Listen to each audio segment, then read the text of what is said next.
Hey everybody, it's Carrie with Park Seeds app from Seed to Spoon. I have been harvesting so many peppers out here in our Oklahoma garden. I'm having a hard time keeping up with eating them fresh, so I wanted to make a quick video just showing you all my very favorite way to go about preserving these. I will say that I was hesitant to first start pickling peppers because I didn't think I would really like it because I don't like pickles, but it is completely different. It tastes, I really like it, even though I don't like pickles, but I love cucumbers, so I don't know. That's a story for another day. But I absolutely love these pickled peppers. They are so easy to make and you can save them. You won't have to deal with these peppers going bad on you. So it's just a really easy way to go about preserving them and tasty.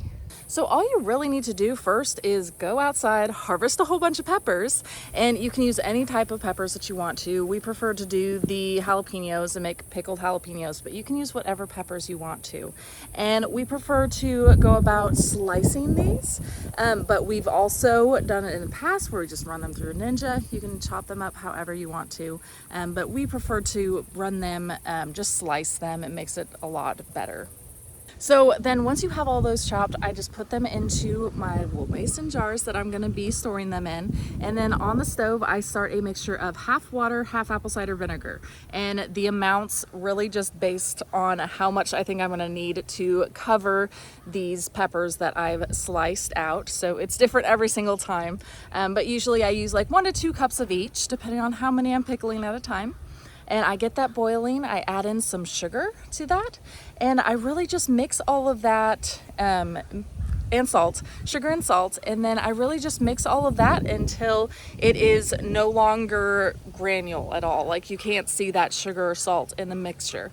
And then I let it cool, and then I just go over to my peppers that I have in jars and start pouring this over top of it.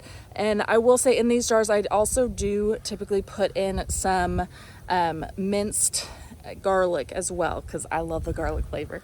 So we usually do that, and then we just add that liquid mixture over to it and put the lid on, and that is all that is to it. I just pop them in the refrigerator and we go through these so fast. I absolutely love this recipe. Super easy and super fast. And if you have any questions at all, don't hesitate to reach out, and also check our From Seed to Spoon app because we have a whole bunch of different recipes and ideas for all of those things that you're going to be harvesting in the garden, that maybe you have an overwhelming amount of things that you've grown this season. So make sure you check out all of our recipe ideas that we have. And if you need help with growing, make sure you check out the app as well.